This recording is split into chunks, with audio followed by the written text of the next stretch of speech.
right, welcome back to the Good Leader Podcast. I'm with my brother Nathan, and we're going to be talking about some things today. The first is going to be 20 rules that every man should know. I've been unspoken rules for men. I've been going to, right now, I'm on number 13. I've been breaking them down and going over them sporadically throughout the week. But I'm going to continue them with this podcast with my brother, and then we'll go over some other stuff that we've been covering in the last couple weeks.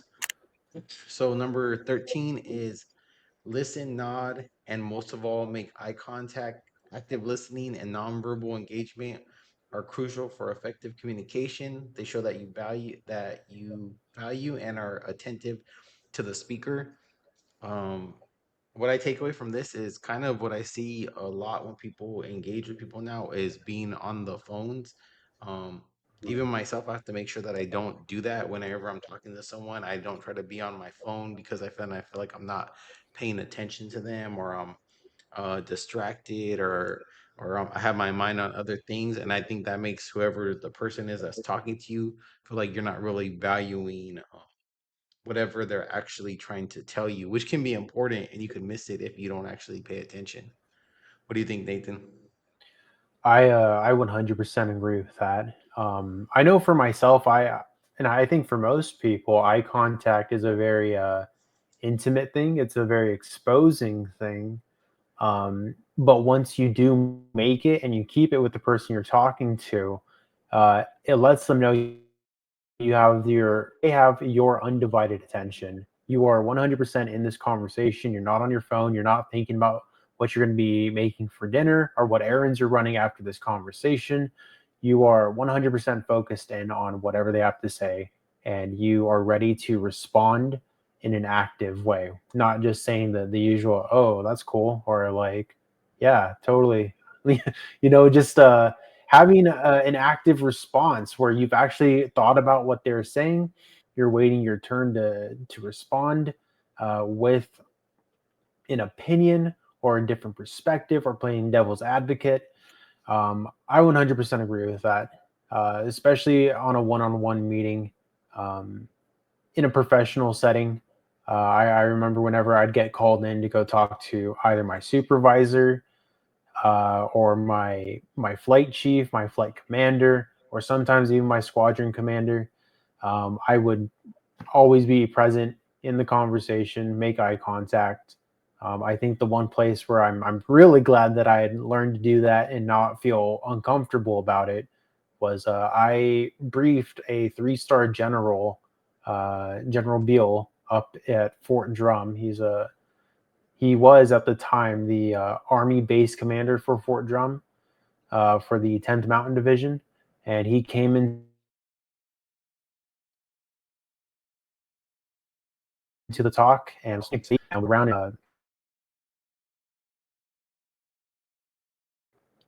I was the weather guy, the one Air Force guy in the entire talk. And he's like, "Swo, what's going on?" And I made contact with him. I wasn't awkward. I was firm with everything that I said, and I was confident. And I think he really appreciated that. And he's like, "Good to see our Air Force brethren, contributing to this FTX. Thank you for being here." And that was it. I think once you speak with confidence and you can make that eye contact and be attentive and nod back and show that you're responding to his reaction of you, or at least to me, I think that was big, to everyone in that room. I think they had a lot more confidence in me after that as well. Yeah, it just makes sense. To me, it's manners, it's being respectful. I Yeah. know one of the things that comes up with people like on, for me, it was always a pet peeve if I ever went on a date with a girl, like I don't want her on her phone. If she's on her phone and she's Yeah. trying to like, and especially like it's your first date or something like that, like that's a Lucy. Like, Hmm. no, I'm not gonna like that. I'll probably actually I Lucy address it and be like, that's not something, because I don't want it to be something that continues to Yeah. to keep going. So I feel like if you're on a date with someone or anything like that, they should be off of their phone, especially at dinner, especially right in the relationship. I could see maybe even down the road, you don't want to make that a habit of, you're always on the phone with each other and you're out to dinner or things like that. That's like a big Yeah. pet peeve of mine, not to be distracted in that way. Because yeah, then it does to me. Then it does feel like yeah, they're not engaged, they're not paying attention, they're too interested in what's going on with whatever else, social media or some things like that. So Mhm. yeah, so I would nip that in the butt if I was a guy taking a girl Yeah, on a date. Don't let that shit fly. yeah, I like how you put that. It's just manners at that point. It's like I'm spending time with you because I'm the same way on a first date. I don't touch my phone. I leave it face down. It doesn't matter who's calling me. Like, of course, unless it's an emergency. If somebody calls you like 3 times in 5 minutes, you might want to pick up. Yeah. But for myself, yeah, I don't pay any attention to my phone. I try not to be on it. Um, and that's not to say whenever you're talking to someone you can't like be on the phone because there are those times where there's that comfortable silence. You can be in the same room and you guys are comfortable doing your own thing together separately.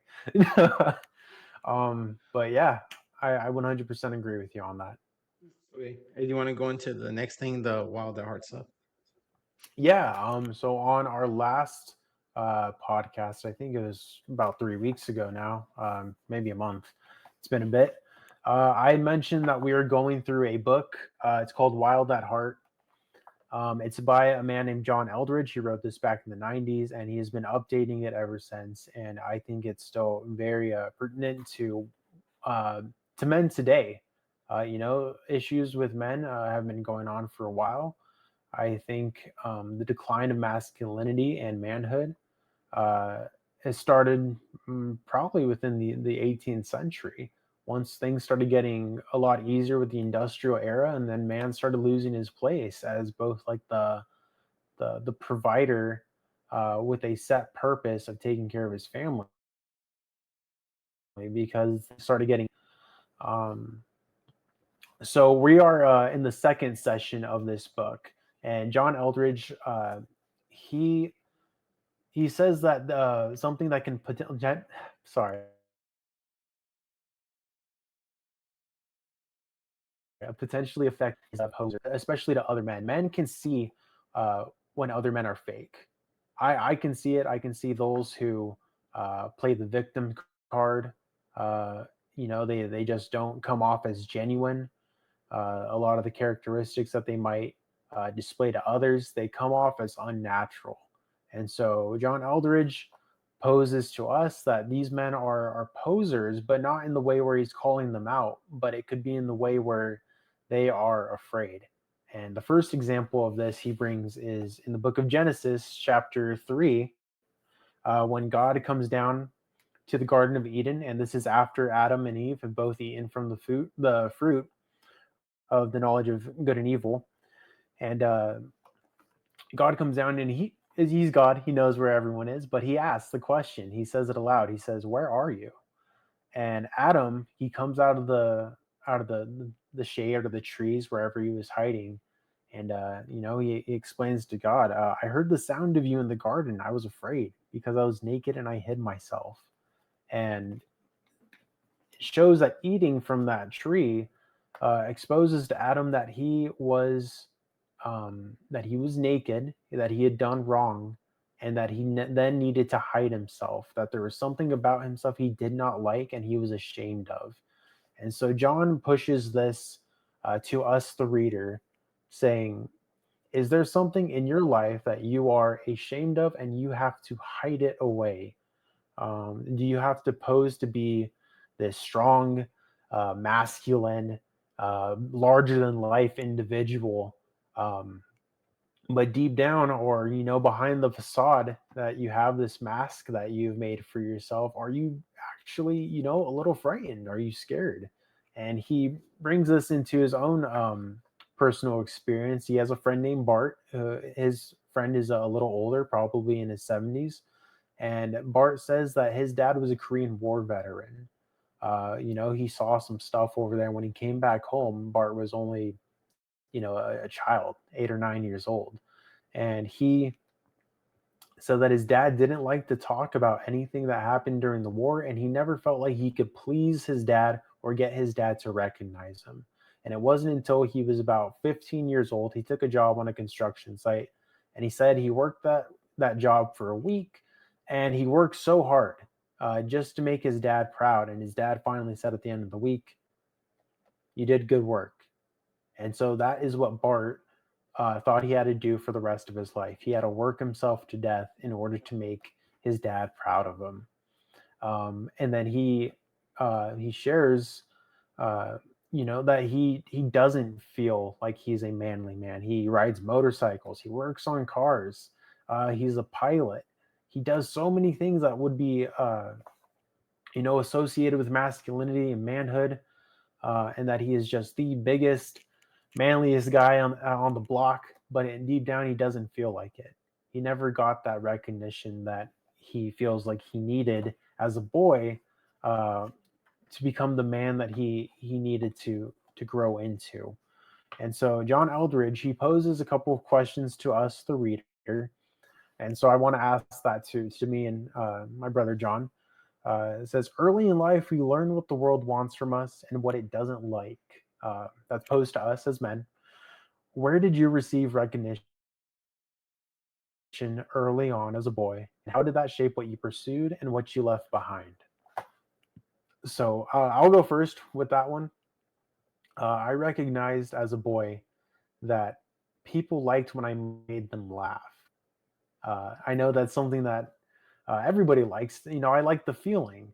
Oh, I made a whole group of people laugh. I should continue to do that. To the point where I was a class clown and I was doing ridiculous things in class, just hoping to get a reaction, to get some recognition, to get some purpose. I think as a kid, that I was the funny guy in the group. And so I continued to pursue that to the point where I started getting in trouble a little bit. And then I'd get in trouble at home. And so I stopped doing that. Um, and I would put myself in situations where I wasn't comfortable being in because I was so desperate for that recognition from my peers, for that praise. So I would pursue that, and I left behind sharing my real problems. If I wasn't feeling good inside, or if I was just having a mentally like tasking day, those times where like I hate being here. I want to go home. I'm tired. I don't want to be around people. I'm feeling incredibly depressed today, but I wouldn't share it. Instead, I put on my own mask. I'd play the masquerade, and I'd go back outside and I'd pretend like nothing was wrong, and I wouldn't tell my peers anything. And if somebody asked me, "Hey, are you all right?" I tell them I'm good. I'm doing all right. I'm living the dream. So that's my answer to that question. So I want to ask my brother the same question. What do you feel like? Um, Let me repeat the question real quick. Where did you receive recognition early on as a boy, and how did it shape what you pursued into manhood? Honestly, I think I don't really remember what point I ever got like really like recognition for anything I was doing in particular, because I didn't. I mean, I always played basketball growing up, and I did Hmm. boxing, but I wasn't playing it like a sport, so it wasn't like um a a, a sport where something where I was doing where it's like, hey, there's people were like cheering me on. Um, Hmm. I think it was almost the opposite for recognition. I know one of the things like growing up was, I think maybe up until 13, I always felt weird. Like I felt like other people, like I think the relationship with their dad, like I felt like I was kind of looking for recognition through having like kind of a dad and having kind of like Yeah. recognition like that. And I think I honestly kind of still remember it. I remember being in junior, maybe seventh or eighth grade, and I think I just kind of I felt like I was never gonna get that recognition, so I felt like I just totally dismissed. Like I don't know how. Like I think I just made up my mind that I no longer wanted that recognition. Like I just kind of gave up on it, and I just Hmm. started kind of just doing things for my own like purpose, kind of not purpose like I'm like man purpose, but more like for myself. I think almost in rebellion to that. So I think it almost had the opposite affected with me. Like, I always tell people, I say, like me and dad really didn't start talking until I came back from the army. At that point, I'm like 21 years old. Yeah. You know what I mean? Like you're no longer a child. You're a man. You've gone through basic training or boot camp, whatever Yeah. you want to call it, and I was, you yeah, you know you've seen a little bit. I was already married, had a kid, everything like so. I think it was the opposite. I don't think I ever really looked for recognition. I think felt like I wanted I when I was younger. I just remember those ages, like being more elementary to junior high, being like a kid and being like seeing Mhm. other people have relationships with their dads, and I felt like I didn't have that. And I think what it made me kind of do was I kind of just started depending on myself. It's a funny line from uh or not a line, but 50 Cent says it, and I know what he means, where he says he was like he's all when I was growing up, who was I gonna run to? Like he's all myself. That's how I felt. Like I kind of felt Yeah. more like, because I was the older one and I didn't really have that relationship with dad. I felt like I didn't really like. I recognized dad for his hard work, but me and dad didn't have that relationship like that. I felt Yeah. like I would just kind of on my own. So when I would get into fights or things with girls, to me, I just kind of dealt with them on my own. You know what I mean? I kind of didn't Yeah. really A lot have. of trial and error. Yeah, so I don't think I was ever really seeking like recognition. It was I like past that age. Like I remember that age. I remember the age. I think it had to be like 12 or 13. I think I felt like it was a point where I think I just made up my mind that I no longer cared if I had a relationship with as far as getting recognition from my dad or a male like father figure. I think, and so it's kind of I wouldn't say a good thing. I would just say it's more of something that I kind of in myself internally just turn that off, and I never been able to honestly turn it back on. I could recognize from I feel like I can learn from other guys, and I can have, and me and dad have a good relationship, and I could talk with like love my dad, and I can have a good, but I feel like that feeling, that wanting to have recognition from another guys, that shit left me like at for some reason at that point in my life it just turned off and then never came back. You know what I mean? Mm. So I think Yeah. everything was kind of for my I think honestly it made me more feel like I had to prove to myself that I could make it by myself. That's what it kind of made me kind of determined to like be to succeed. It kind of started pushing me in that way. So that I think that's kind of where it came back. So yeah, I kind of feel like a little bit of opposite. Like I never really yeah, but with that type of question, it was kind of the opposite thing. It made me not So, seek recognition. It made me want to so prove something.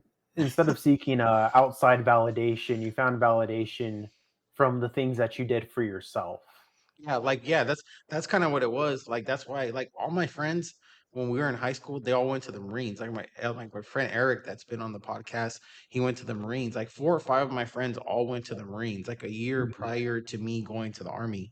And I could have went to the Marines, but I didn't because I didn't want to go with anybody. Like that's that was literally my mindset was I was like I want to go without anybody and see what I could do by myself without anybody's help. Like I don't want no one to Mm. help me because I don't want no any because I that's how I felt. I don't know if I didn't, not like I felt alone. I just felt on my own, like I needed to prove something to myself. And I think I was like that for a long time. I think Yeah. I always tell, people like I stayed like that in that mindset probably until I was like 25. I think when Trinity was born, my middle daughter, when she was born, that's when I kind of changed. Kind of I think I became more softer because of her, but up until that point I would just kind of like I didn't really care. Like I was proving something. I was proving things to myself. I wasn't really doing them for anybody else other than to prove it to myself. Yeah. That's a very good answer. Thank you. Um, so moving on from that, where we either lost or we gained something as boys growing up. We were seeking that validation. We didn't always get it from the sources where we wanted to be, and like the author of the book, John Eldridge, he refers to his friend Bart, who sought that validation from his own father, but only received it when he was doing hard work. So he worked his ass off, constantly chasing that validation. And he mentions in the interview that he's like, I don't think I ever really felt like I got it. He's like, I got a taste, but I never received the full thing. So let's move on to the next question. As men, and I know I can definitely relate to this question, what do you tend to avoid because it makes you feel weak, incompetent, or vulnerable? When did you first decide you weren't going to risk in this area, and why? I'll answer this one first again. Um, I think the first time I ever felt like that was sports. I remember trying to play sports in middle school, and our parents didn't let me go play. A lot of the little league teams in the area, they weren't great. The coaches weren't didn't have good reputations, and so I didn't get to play a lot of sports. I played with my brothers at home. I played with friends at school, just in the schoolyard on the grass. But when it came to actually playing on a real team and playing competitively, I felt like a poser. I played baseball in high school starting in my sophomore year, and I wasn't very good. Like I could run and I could hit the like average, a little maybe a little less than average. I could throw, but man, they asked me to pitch because I had a decent arm. They asked me to pitch, and there weren't a lot of people on our team. And God, I was terrible at it. I would hit the batters. I can maybe get four accurate throws every 12, which wasn't great. So I definitely felt like I was a poser there. And then the next place I felt it was in the gym. I remember going to college and seeing all these dudes like absolutely jacked, and here I am still like I think I only weighed about 150 pounds by the time I went to college when I was 18. And I had a friend who invited me to go to the gym with him. He's like, "Yeah, I'll go with you, man." And he took me a couple times, and I pretended like I knew what I was doing. I was posing. He's like, "You know how to bench?" "Yeah, yeah, I know how to bench." And then my form was all whack. My flats back on the bench. Wide or a close grip, thinking like, "Oh yeah, I can definitely lift." Whatever. I think I had 245s and 225s on there. And I was like, yeah, I got this. And I looked like an idiot. I posed, and he totally knew it. He's like, "You never been in the gym before." And I kept playing the card. I was like, no, no, no, I've been, it's just been a while. And yeah, that was ridiculous of me and stupid. I should have just admitted, yeah, I don't know how. Would you mind teaching me? So that's my story. I avoided the gym for a while after that until I got into the military. And I had friends uh, who went with me, and they showed me things, um, and I got confident in myself, and I started YouTubing how to do certain movements until I was okay going to the gym by myself. So I grew out of that one, fortunately. But I know there's others that are not at the top of my dome right now. But I'll pose that same question to you, Ordo. Are there any places that make you feel weak, incompetent, or vulnerable? Or are you the type of guy where if you don't know something, you are more than willing to humble yourself to learn, be the student for however long it takes, or Google it to figure it out and try to which is bull rush your way into it, whether you succeed or fail?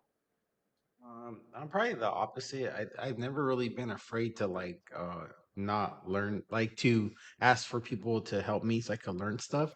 Mm, I don't know what at point I started doing it. I just learned that I could learn more from other people. So I never really been like that in that way. Like I've always been pretty aware, like, hey, if you know how to do something good, I'll try to learn it from you, or yeah, mhm. I'll watch YouTube videos or Google it. I mean, all this stuff just to doing the podcast stuff. That's literally what I did. I just like kind of look at Yeah. stuff and I learn how to do it, and then I ask other people, and then I like just kind of mess around with it until I start figuring stuff out. That's usually how I learn, and then I feel like I'm Mm, better able to then teach someone else that stuff. But I would say as far as like avoiding anything or feeling weak, I think for a long time I don't think I was avoiding getting baptized, but I think I didn't really want to get baptized. I felt Okay. I didn't really feel like it was I don't know if it was because of the way that the churches that we went to that always kind of preach this kind of message of like like you're not good, kind of like, hey, and that's kind of how I felt. I felt like being in the military and then being in law enforcement. Well, you're telling me that I'm, you know, not that not what I'm doing is good, but basically, you can't do I can you can't do certain things and then still be a good person. Like you can't, beat people up or fight with them and have to do that. And that to me, that was part of how I grew up and part of what my job was. So growing up, I grew up fighting. In the jails, there's fighting, and law enforcement, there's fighting. So I think for this long period of time, I was always like, well, there's it's almost like you're doing something bad. You know what I mean? Are you doing something? That's how I kind of like maybe Yeah. equated it in my head. Um, like that because no one ever told me any different because the churches we went to never said it any different. And so it wasn't until I started going to Shepherd Church that I think I started getting more of a message of like, well, this is more for you don't need to be perfect. And there's a understanding that like there's things you have to do in life, in your job. Like no one here is perfect. Like more like the church is for sinners, not for people that think they're Jesus. You know what I mean? Type of Yeah. thing. So I think that kind of made me change my mindset on it a lot, but it still took probably like 2 years of me kind of hearing that message over and over because so I didn't really feel like I was avoiding it. I just felt like I didn't want to do it. And I kind of would like because I'm not an avoider type person. Like Lucy, if there's an issue, Yeah. like I tend to want to address it. So I would be sit there and tell you why I wouldn't want to get baptized or why I wouldn't.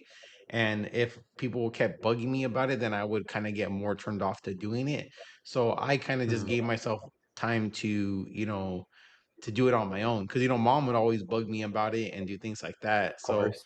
I won't get pressured into doing something I won't want to do. So if I don't want to do it, you're not going to pressure me into doing it. But if but I'll and the type if I'm interested in doing something, I'll kind of look into it. Um, and then I'll kind of figure out if it's something that I should look more into or I shouldn't. I don't just lose the just jump headfirst into something, or I usually try to Yeah. research a little bit. So yeah, I would say that was kind of more I wouldn't say avoiding, but not wanting to do so that and where I kind of felt like a little bit different, like I would say not indifferent about it, but more of it kind of felt like something that was kind of always coming up throughout my life about that. So I kind of Mhm. that so I do feel like and it took a long time for me to come to peace what that was something that I wanted to do because I wanted to do it. But yeah, that Yeah. that was one of the only things I think as far yeah, that was like the only thing I could think of where I was like felt like it was kind of like, well, I want to do it, I don't want to do it. Even when it was coming up to doing it, I wasn't changing my mind or nothing, but everything kept like the I was supposed to do it in I think it was what May or something Yeah. like You were that.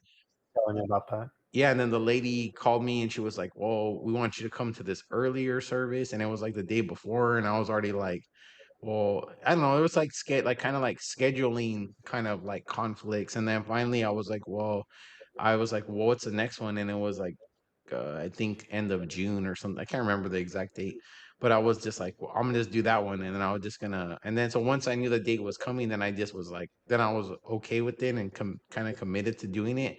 But yeah, because Mhm. it was just one of those things where I felt okay with it, but yeah, for a long time I didn't feel not okay with it, but it was something that I was kind of like not really wanting to do or so I don't know. It was just a different thing, and if you kept asking me about it, then I would kind of like not avoid it, but just be like, I don't want to keep talking about it. You know what I mean?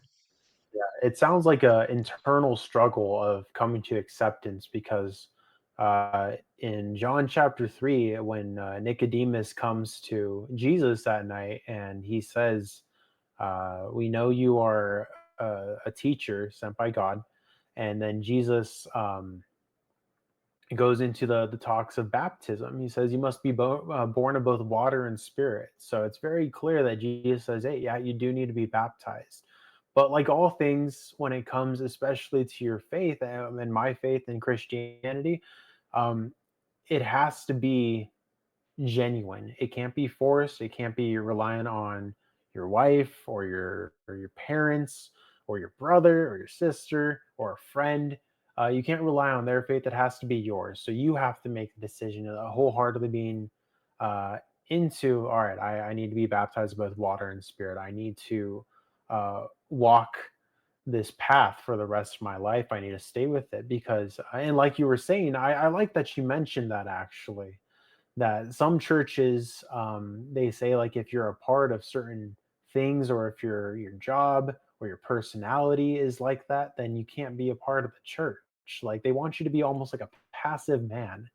Yeah, uh, and I and didn't I want to. remember No, I was growing like, up in Calvary Chapel like that, where I saw there was a lot of passive men, not to say they weren't good men, they were good men, but it's like if I could not imagine any of them in a fight. And to me, even as a kid, I fought with my brothers. I only got into one fight at school, like a fist fight, um, which wasn't anything crazy either. Uh, yeah, but and that's but what it. I didn't want to be a passive man. I wanted to be a strong man. Like, and we had talked about movies last time we did a podcast. I wanted to be like William Wallace. I wanted to be like Rocky. I wanted to be like all these macho 80s action heroes who weren't afraid to take a hit and give a bigger one. Yeah. Um, And that's what it was. I didn't want to. I couldn't. To me, it's like I couldn't be the person that they were telling me I had to be to get baptized. I'm like, I'm not gonna be a weak person. I'm not gonna like. That's how I looked at it. It's like you're telling me that yeah, baptizing is gonna make that I gotta like agree to be this kind of meek person. I was like, I'm not gonna be that. And that's why I think I told you and Linda that about how I saw what made me get like kind of cemented home for being baptized was I was watching that the Viking or the Last Kingdom, I think it's called, or Lost Kingdom, Last mhm, Kingdom, the Viking show on Netflix, and then the guy that's what's his name? I think it's the U. I don't know. He's like the main character, but he's basically like this guy that's known for like I think they call him Udrid the like the something slayer or something like that. But they made they tell him again at the end of the last season, like, hey, you gotta get baptized again. It's like the third time, but he's like, okay, whatever. But he gets baptized, but he still keeps doing what he's doing as far as like yeah, fighting and doing stuff like that. I don't know why that resonated with me to make me want to get baptized. Where I'm like, well, I'm gonna get baptized and I'm just gonna keep, being who I am. Obviously, there's differences, but I more saw like I'm getting baptized to be like stronger, not to be this meek person. And honestly, that's kind of how yeah, I just kept been thinking about it. Even today, it was funny. Like me and Linda went to service, and that's one of the things that actually came up was the guy was talking about. He had a story about three guys, and it was like I can't remember what it was. It was like Matthew something, but it was three guys where it's like one guy had 5 bags of gold, one guy had 2 bags of gold, and one guy had 1 bag of gold. And then this guy leaves, and he comes back, and the guy that had 5 bags of gold, he turns it into 10 bags. And then the guy that had 2 bags, he turns it into four. And the other guy with the 1 bag, he buries the gold, doesn't do anything with it. And then mm, and when the guy or his master, whoever gave him the money, finds out, he's pissed at him. He's like, you didn't do anything with what I gave you. yeah, And basically the message was like that you can't be scared to do these things that are expected of you, or what makes you the person that you are. Like, what that's what they say, they're when someone has like talent, they mention the word talent, kind of having gifts from God, like, hey, God gave me the gift of speech, or or being athletic, or things like that. That's how I kind of feel about law enforcement. For whatever reason, I feel like I'm just naturally good at it. I never really it just naturally fit my personality. So I feel like that's something that was just kind of given that I was kind of given that ability, and like, so that's why Yeah. when I started working it, it kind of felt natural to me, like, oh, this is what I'm supposed to do, right? Um, but it kind of just validated what I've just been thinking, is like, okay, well, this is just, yeah, like, it's supposed to be, to me, from a place of like being, more from like strength and fear, and then fear, and kind of being able to be like, hey, like, I'm doing all these things to kind of keep elevating, like, and becoming a better person, and making that, 5 bags of gold into 10 bags of gold, like, as far as like a metaphor for like life. And so I was like, it just made me feel like, yeah, I couldn't never that's why I think I could never relate, honestly, to the message that was being told to me from growing up, because that always seemed to be a place of fear. And I think that's why I always kind of push back against it, because I'm like, I'm not going to Yeah. be like scared. I'm not going to be a meek person. I'm not going to be a weak man. And everything that you're telling me, I don't agree with. And I think that's kind of why I think it really helps what church you go to, because I think that's what kind of makes the Bible such a strong kind of book. Is because it's like, how you say it or convey that message can be a lot of different ways. You know what I mean? Are you saying it from a place of like, to be for like weakness, of like, hey, don't do anything wrong, you're gonna you're gonna be like Jesus, you're not like Jesus? Are you saying it from a place of strength, of like, just because you believe in God, and just because you go to church, and just because you're a Christian, doesn't mean you're a weak person? You know what I mean? Like, that's not what it. Yeah. Because we are made to be warriors. Like God used warriors all throughout the Bible, and we're called to be that. We're not meant to be weak. We are meant to be strong. But the Apostle Paul does say, "In my weakness, I am made strong." Because uh, we can be the biggest guy in the gym, we can be the greatest leader, but overall, we are still weak, because it is only things only get done with Christ that strengthens us. So it's that humbleness, and I think it's that form of meekness where you can be like, you know what, I can't move mountains, but I know someone who can, and he can use me to do that. Yeah. So I think it's that blend, and it's giving up yourself every day, being like, you know what, less of me, more of him. I recognize that I can't do everything on my own. I can get some things done, maybe, I can feel like I'm getting somewhere, but essentially I need God to guide me. But So yeah, that's what I think it's the that's whole. where I find myself struggling too. Yeah, and then that's what I mean. Like, I tell that's where, like, I think, when you I could tell when I tell people about me getting baptized, where I said I feel like it made me stronger and type of thing. And people maybe don't understand what I'm saying. Like, that's Yeah. kind of what I mean. Like, I felt like I was already a strong person, but I know I have limitations. But I think, like you said, when you're kind of feel like you're kind of doing things for a certain purpose, then you have a different type of strength, a different type of Yeah. resolve. You believe what you're doing, and so you feel more, you're not scared to do it. And that's kind of like that's honestly how I think I've been as a person. I think me getting baptized just kind of amplified it. um because that's just what I felt like I needed to do. Like, that's how I felt getting, getting baptized, was like that. I just felt more like I was completing myself to help me become the best version of myself. And this was like a missing piece that I always Yeah. knew that I was missing, but I didn't want to do it because I didn't like what they were telling me I had to do to in order to receive it. But then I finally, then I just came to the understanding within myself that it had nothing to do with them. It had to do with me. You know what I mean? It has to do with what I Yeah. take out of it. No, that's good. That's really good. That's all I have for the book today. I think those questions were very very deep questions, and we answered them.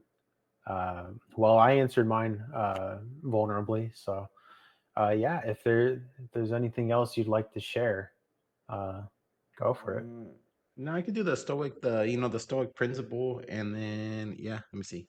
So the one I put up today, I put it up on my Instagram, was each person acquires their own character, but their official roles are designated by chance. You should invite some of some to your table because they are deserving, and others because they may come to deserve it. Um, I think for me, like with this one, why I like this quote is it was funny because even on was it a week or two ago, I posted up something about it was one of the podcasts we did, or I think I might have done it by myself. I don't know, I can't remember. But it was basically talking about how I feel like if you give, you get back what you kind of give to people.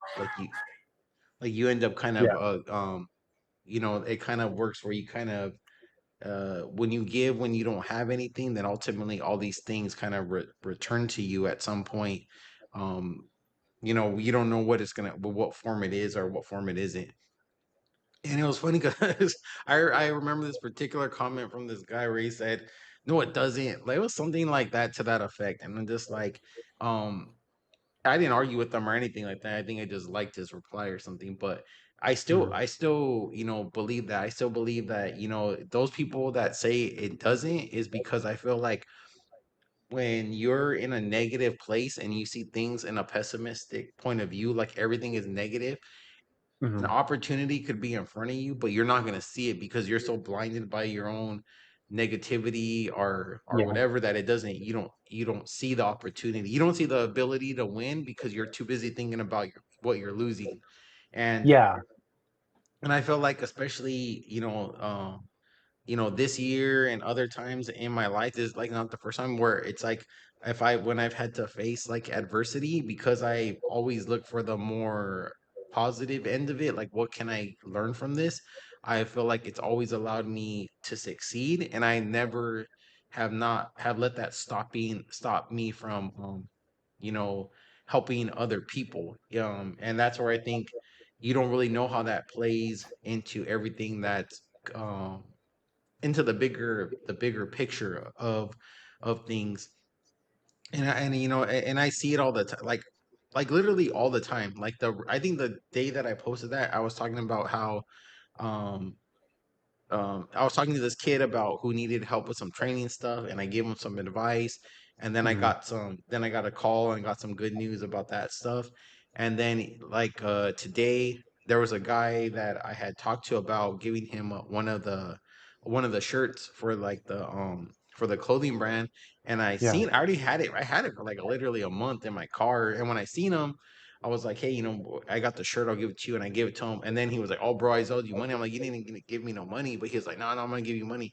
Um, the thing about it is like I know that that's how that stuff works. Like you just have to give without thinking you're gonna receive something, and Yeah. sometimes you usually receive something else down the road, not necessarily from that person, but in some other way.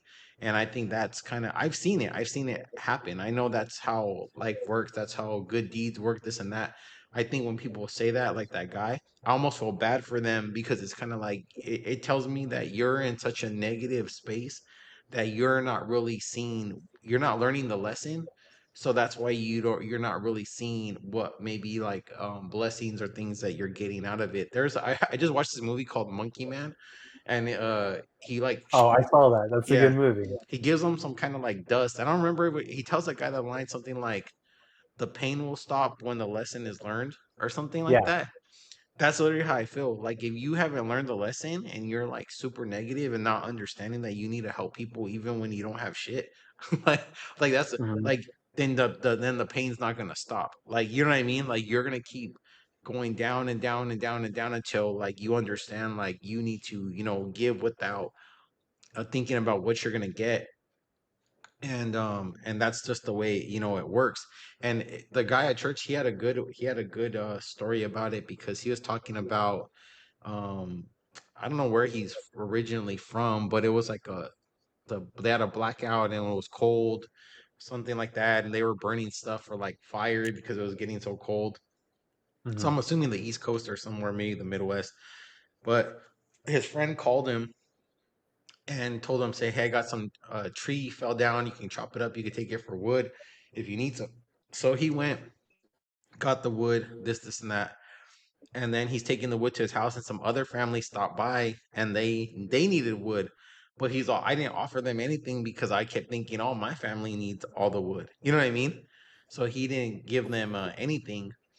And so he said, they left, and all he could think about was, oh, well, my like his, I think two, he had a 2 year old and a 5 year old, and he couldn't, so he didn't give it to them. And then eventually it got too cold, and they had to go stay at a friend's house or do something like that. And he said when he came back home, when the snow melted, all that wood was still there, and he just realized like I could have gave it to them, like they probably needed it, and I didn't. You know what I mean? And so it made him kind of Yeah.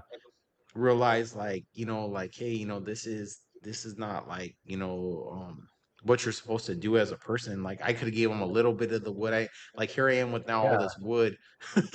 You know what I mean? Yeah, it's And about sharing your blessings, like the Lord blesses those who serve faithfully, and sometimes He doesn't. Sometimes He pulls a book of Job where you could serve Him faithfully and righteously as best as you can, and you'll still get, the world will shit on you, but you got to stay faithful, and you got to hope that what the Lord knows what He's doing. Well, of course He does, but it's hard to remember that in times of trial and tribulation. So remembering to share what you have when you do have it um, is very important. I like that lesson. yeah, it was a good one, and that's when that went back to where he was talking about the, just whether it was a story about the money thing or it was about the wood.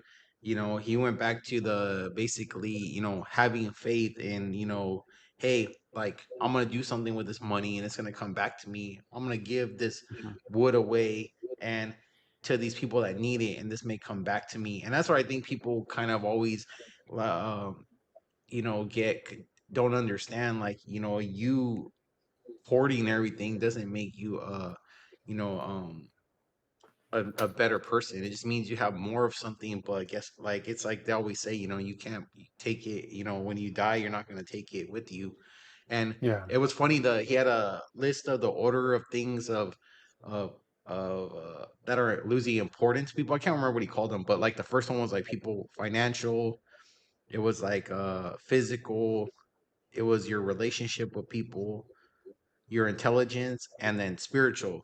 And he said that's usually the order that people deem things to be important. Like their financial is the most important, their health is the next, their relationships and their intelligence, and that their spiritual part is usually the last thing that's important to them.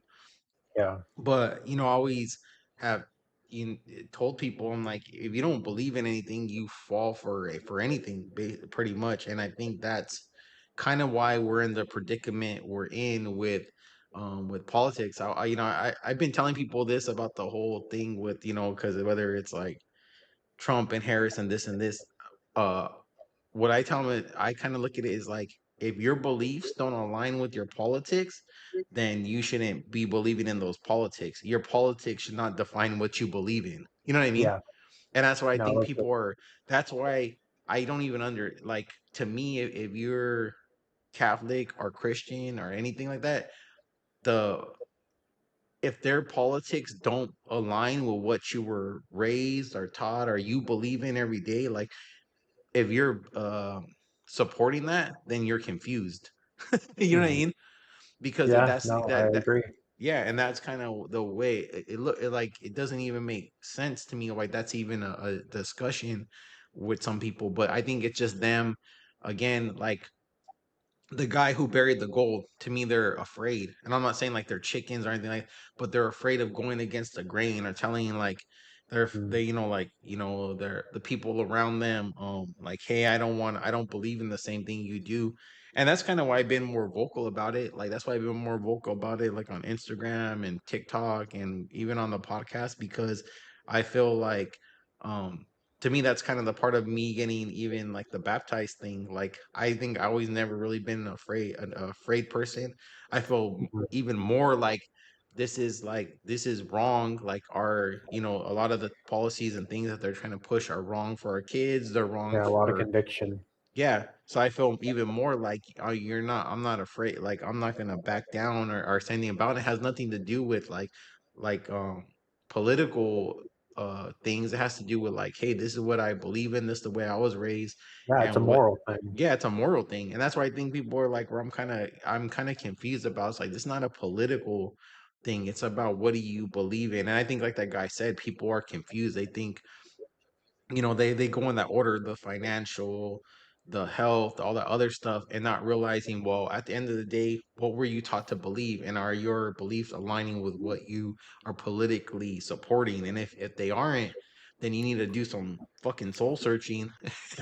And you know what I mean, and stop being so emotional about everything, and kind of realize, like, does this support this, and does this support that? And if it doesn't, then you need to kind of make up your mind about what side you're actually on, because there's far reaching consequences for things. And that's why even Linda keeps telling me, like, why are you more into politics now? I said, because there's far reaching consequences for things. I think Mhm. the thing you said earlier reminded me of that, the are you seeking what is it, recognition? Validation, recognition. Validation, right? Tulsi Gabbard, the one, the female who used to be, like, I think she was a senator or something like that. The one that Yeah, debated with Kamala Harris. She said something to me that I thought was interesting. She said that she didn't think Kamala Harris was gonna a strong leader, and that her need for seeking validation that she was could set us on the path for war. Which I know what she means is, like, if she's in a room with the head of China or North Korea or somewhere, and she's um doesn't feel, I don't know how to say it, and you probably seen this, weak people are losing they try to act strong, you know what I yeah, mean, they're usually the loudest ones in the room. and they overcompensate. You know what I Yeah, mean? Like, they create a fight when there doesn't need to be a fight. Like, and that's where I can kind of see what she means is, like, respect and experience and things like that. You're gonna fight when you have to. You're not gonna go create a fight or look for a fight. And I think that's yeah, what she was basically saying, that her need to validate that she's the commander in chief. And I could see that too in her personality. Like, um it's like, I could see that being a thing. Like, your need to maybe validate or overcompensate can put us in a bad spot, and yeah. a lot of people will pay the consequences for that. So that's kind of, when you said that validation thing, it made me think of that, like, like right away, of that, of people that are, like, seeking that constant, like, how I'm tough. Look at me. Look how tough I am. All right, yeah, that was a good one.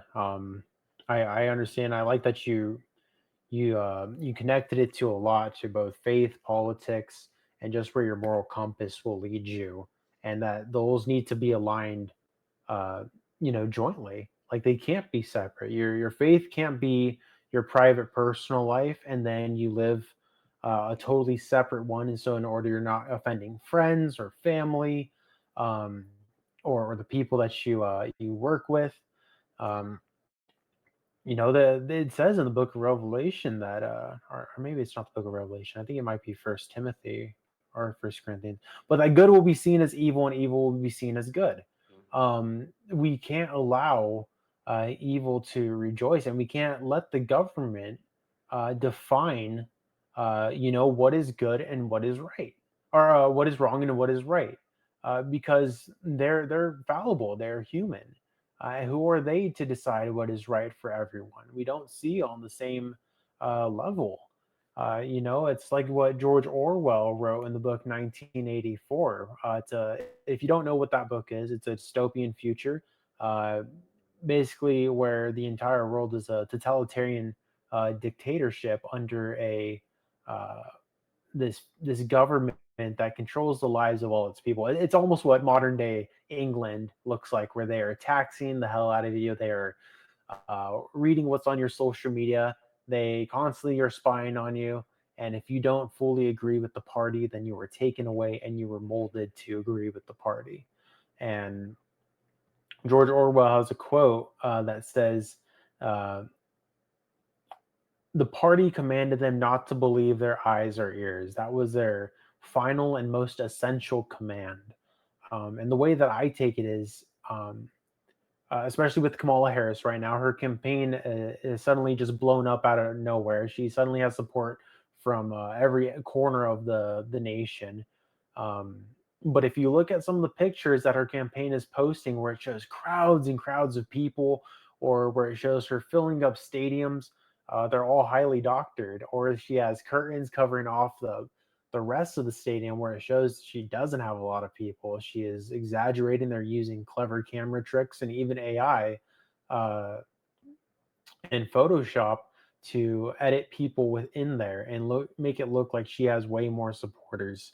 And that is where it comes in. The party commanded them not to believe their eyes or ears, and we all recognize it. But because it's on social media, and government mandated news networks are pushing it. Oh, she's going to do great. She's been the best thing since sliced bread.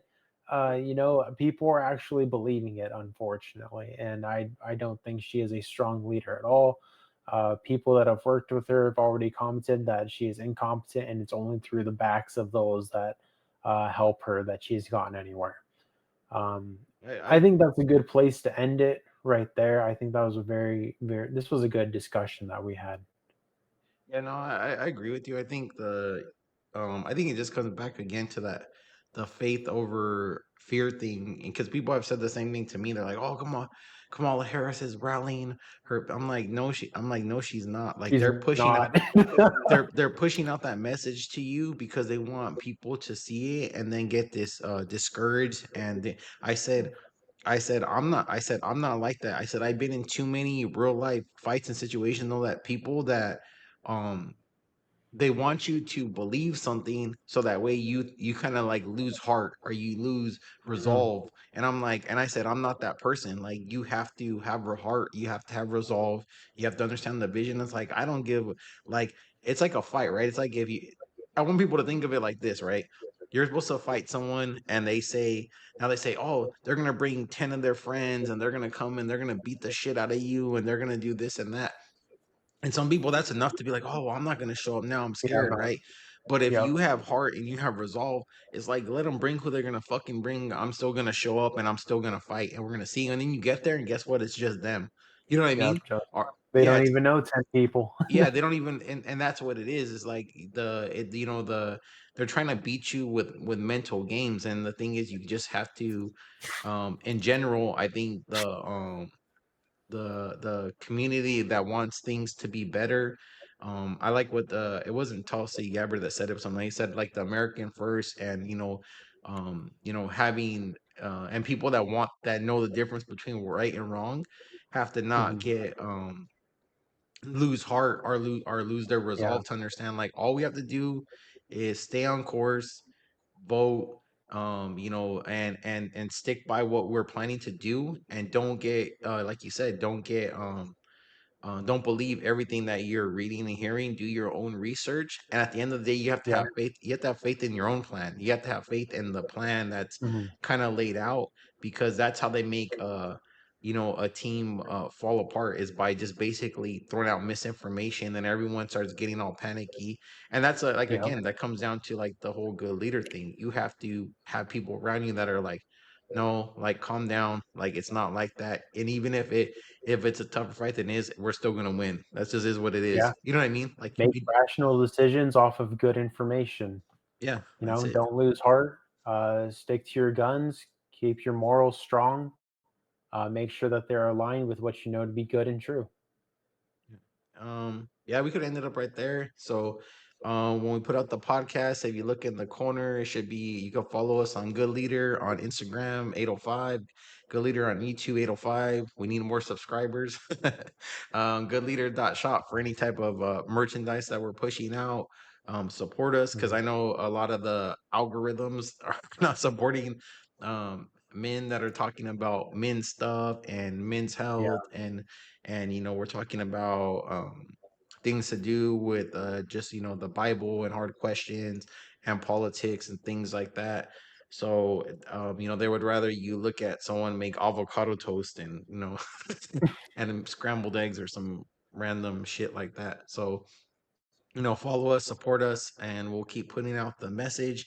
And light attracts light, and light reflects light. So hopefully we're putting out something good, and then you're putting out something good, and that's how we build a community, and that's how we do all that stuff. So I know me Yeah. and my brother greatly appreciate it, and we'll keep trying to improve the product that we're putting out. It's also a learning lesson for us, to constantly keep evolving and to keep making things better. So You have anything, Nathan, before I wrap it up? No, that was well said. Yeah, see you guys next week. All right, cool. Thanks. Bye, Nathan.